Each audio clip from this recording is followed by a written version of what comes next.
বিজয় দিবসের শুভেচ্ছা। বাংলাদেশে স্বাধীন এই বাংলাদেশে ২৪ সালের ১৬ই ডিসেম্বরের বিজয় দিবসটি পালিত হলো অন্যরকম রূপে। সমগ্র ঢাকা শহরের অলিগলি সহ সারা বাংলাদেশের রাস্তাঘাটে, পথে প্রান্তরে, সমগ্র জায়গায় দল, মত, জাতি, ধর্ম, বর্ণ মানুষের এক মহা মিলন মেলায় রূপ নিয়েছে এবছরের ১৬ই ডিসেম্বরের মহান বিজয় দিবস। আওয়ামী লীগের গত ১৬ বছরের জুলুম, অত্যাচার, নির্যাতনের কারণে বাংলাদেশের রাজনৈতিক দলগুলো, সামাজিক সংগঠনগুলো, দেশের নাগরিকরা স্বাধীন সুষ্ঠুভাবে বিজয় দিবস পালন করতে পারেনি। কিন্তু আজ ২০২৪ সালে এসে আমাদের সমগ্র বাংলাদেশের নাগরিকরা মন খুলে আনন্দ উচ্ছ্বাসের সাথে এই মহান বিজয় দিবসটি পালন করেছে। আমি বাংলাদেশের জনগণকে জানাই বিজয় দিবসের শুভেচ্ছা। আপনারা জানেন, গত ১৬ বছর পর্যন্ত জুলুম, নির্যাতন, অত্যাচার, অবিচারের কারণে সারা বাংলাদেশের বিরোধী মতের রাজনৈতিক সংগঠনগুলো এক প্রকার কোণঠাসা হয়ে গিয়েছিল। যাদেরকে ফাঁসির কাস্টে ঝুলিয়েছে, যাদেরকে বিনা বিচারে নির্বিচারে হত্যা করেছে, যাদেরকে রাতের বেলা গুম করেছে, খুন করেছে, আজ বিজয় দিবসে দেখলাম তাদের র্যালিতে, তাদের সমাবেশে, তাদের সেমিনারে, তাদের কনসার্টগুলোতে, তাদের অনুষ্ঠানগুলোতে স্বতঃস্ফূর্ত মানুষের অংশগ্রহণ। সারা বাংলাদেশ থেকে যেই জামাত শিবিরকে নিষিদ্ধ করতে চেয়েছিল ফ্যাসিবাদী শেখ হাসিনা, জুলুম অত্যাচার করে তাদের মানুষদেরকে ফাঁসির কাস্টে ঝুলিয়েছিল, সেই জামাত শিবিরের দখলে দেখলাম সমগ্র রাজধানীর অলি গলি, পথ প্রান্তর। আমি অবাক করে তাকিয়ে থাকলাম যে গত ১৬ বছর পর্যন্ত কতই না বিভিন্ন ধরনের মিথ্যাচার করেছে তাদের বিরুদ্ধে। তাহলে জনগণ কেন এখনো তাদের বিরুদ্ধে না গিয়ে বরং বিজয় মিছিলে তাদের সাথেই সামিল হলেন? দেখলাম বাংলাদেশের সর্ববৃহৎ দল বাংলাদেশ জাতীয়তাবাদী দলের অনুষ্ঠানকে, দেখলাম তাদের কনসার্টকে। তিল ধরনের ঠাঁই নেই সেই জায়গায় সমগ্র মানুষের উপচে পড়া ভিড়। সেই সকাল থেকে জাতীয়তাবাদী দলের আয়োজনে সেই যে কনসার্ট চলছে, সেই কনসার্ট হচ্ছে সবার আগে বাংলাদেশ। একটি নাম, একটি চেতনা, সবার আগে বাংলাদেশ। এই সবার আগে বাংলাদেশের কনসেপ্ট গত ১৬ বছর ছিল না। তখন ছিল সবার আগে শেখ মুজিব, সবার আগে শেখ হাসিনা, সবার আগে আওয়ামী লীগ। কিন্তু আজ প্রথম বাংলাদেশে দেখলো সবার আগে বাংলাদেশ। তাও কোথায় অনুষ্ঠিত হয়েছে?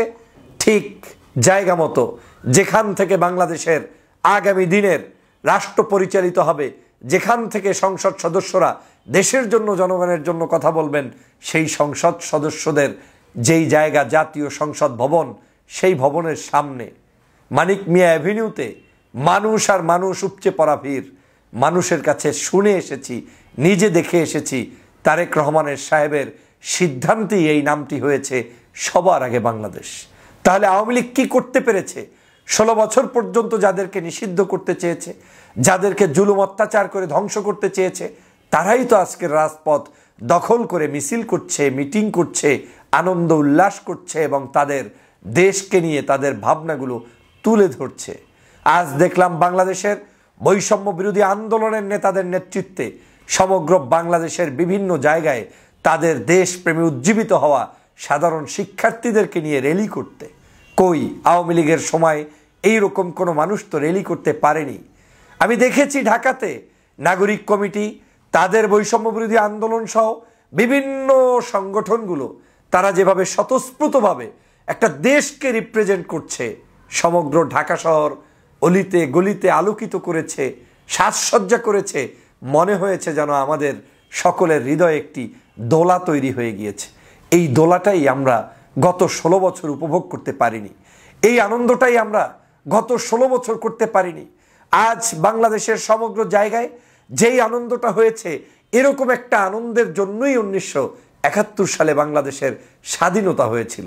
কিন্তু আমরা সেই ১৯৭১ সালের স্বাধীনতাকে রক্ষা করতে পারিনি। ৭১ সালের স্বাধীনতাটাকে বিক্রি করে ফ্যাসিবাদী শেখ হাসিনা তার পরিবারের কাছে জিম্মি করে রেখেছিলেন। শুধু আমরা শুনতাম একটি দলের ঘেউ ঘেউ, সারা রাত ব্যাপী তাদের কোনো একজন নেতার কণ্ঠ উঁচু করে শুধু বক্তব্য, জাতিকে বিভ্রান্ত করা হতো, বিভাজন করা হতো। আর আজ বাংলাদেশের একদিকে জামাত শিবির, অন্যদিকে চরমনাই, অন্যদিকে হেফাজত, অন্যদিকে বিএনপি, অন্যদিকে বৈষম্য বিরোধী আন্দোলনের নেতারা, অন্যদিকে ডান বাম সমস্ত রাজনৈতিক দলের নেতারা উচ্ছ্বাস প্রকাশ করে, আবেগ প্রকাশ করে, তাদের হৃদয় নিংড়ানো ভালোবাসা দিয়ে সবার আগে বাংলাদেশকে সবার আগেই মাথায় তুলে রেখেছে। এটাই স্বাধীনতা। এই স্বাধীনতাই আমাদেরকে রক্ষা করতে হবে। কিন্তু দুর্ভাগ্যজনক হলেও সত্য, আমাদের এই স্বাধীনতাকে সহ্য করতে পারছে না পাশে বসে শেখ হাসিনা, যে কারণে তিনি আমাদের বর্ডারের পাশের দেশটিতে গিয়ে বসে বসে ষড়যন্ত্র করছে এবং আজও মোদিকে দিয়ে, কসাই মোদিকে দিয়ে পোস্ট করাচ্ছে এটা নাকি বাংলাদেশের স্বাধীনতা নয়, এটা ভারতের স্বাধীনতা। আর সেই কারণেই 2024 সালে প্রয়োজন হয়েছিল সাধারণ শিক্ষার্থীদের নেতৃত্বে যে আন্দোলন, সেটা হচ্ছে এই 24-এর আজকের বিপ্লবী আন্দোলন। সেজন্যই আমরা বলি 71 থেকে 24 প্রত্যেকটি এক একটার সাথে কানেক্টেড, এবং এই 24-এর আন্দোলনটাই আমাদেরকে ভারতের আধিপত্যবাদের বিরুদ্ধে আন্দোলন যেমন হয়েছে, শেখ হাসিনার অপতৎপরতার বিরুদ্ধেও আন্দোলন হয়েছে। অতএব শেখ হাসিনা, তারা এই রাষ্ট্র ব্যবস্থার নাম বাংলাদেশ থাকুক, সবার আগে বাংলাদেশ হোক, সেটা তারা চাবেন না। সে কারণেই মোদিজির পাও ধরে হাত ধরে ফেসবুকে পোস্ট করে বাংলাদেশকে বেইজ্জতি করানোর জন্য চক্রান্তে লিপ্ত রয়েছে। আমি তার তীব্র নিন্দা জানাই। বাংলাদেশ স্বমহিমায় এগিয়ে যাবে। বাংলাদেশ আগামীর বাংলাদেশকে সুন্দরভাবে সুপ্রতিষ্ঠিত করতে ছাত্র জনতা, শিক্ষক, সুধী, এদেশের সকল পেশার মানুষকে নিয়ে এগিয়ে যাবে। আজ বিজয় দিবসে আমরা সেটাই প্রত্যাশা করতে পারি। আমাদের এই বিজয় কখনোই কেউ ছিনিয়ে নিতে পারবে না। তোমরা চেয়েছিলে কাদের মোল্লাকে ফাঁসি দিয়ে, নিজামীকে ফাঁসি দিয়ে, সাইদিকে হত্যা করে, গোলাম আজমকে মেরে ফেলে, সালাউদ্দিন কাদের চৌধুরীকে মেরে ফেলে, সাগর রুনির কণ্ঠরোধ করে হত্যা করে, তোমরা চেয়েছিলে এম ইলিয়াস আলীকে গুম করে, এভাবে করে বিভিন্ন দলের সংগঠনের মানুষগুলোকে চিরদিনের জন্য শেষ করে দিতে। তোমরা চেয়েছিলে দেশের সাবেক 3 বারের প্রধানমন্ত্রী বেগম খালেদা জিয়াকে হত্যা করতে, চিকিৎসা না দিয়ে জেলের মধ্যে মৃত্যু করতে চেয়েছিলে। কিন্তু তোমরা আজকের বাংলাদেশে নেই। আজ এই বাংলাদেশে দেশপ্রেমিক নাগরিকরা আছে। তোমরা আজকের বাংলাদেশ থেকে পালিয়ে গিয়েছো। এই প্রথম বাংলাদেশের মানুষ স্বাধীনভাবে আনন্দের সাথে উল্লাস প্রকাশ করেছে। একটা জিনিস এই দেশে নাই, সেটার নাম হচ্ছে শেখ হাসিনা। শেখ হাসিনা নাই মানি বাংলাদেশটা উজ্জীবিত হয়েছে। শেখ হাসিনা নাই মানি বাংলাদেশটা স্বাধীনতার স্বপ্ন স্বাদ তার নিজের মতো পালন করার স্বাধীনতা পেয়েছে। শেখ হাসিনা নাই মানি সমগ্র প্রান্তে, পথে, মাঠে, ঘাটে, নদীতে, অলিতে গলিতে, রাস্তায়, লঞ্চে, গাড়িতে, প্লেনে আনন্দের ছোঁয়া লেগেছে। কারণ এই দেশে স্বৈরশাসক শেখ হাসিনা নেই, এই দেশে ফেসিবাদ শেখ হাসিনা নেই, এই দেশে মুজিববাদের আর কোনো কণ্ঠ এখানে উচ্চারিত হয় না।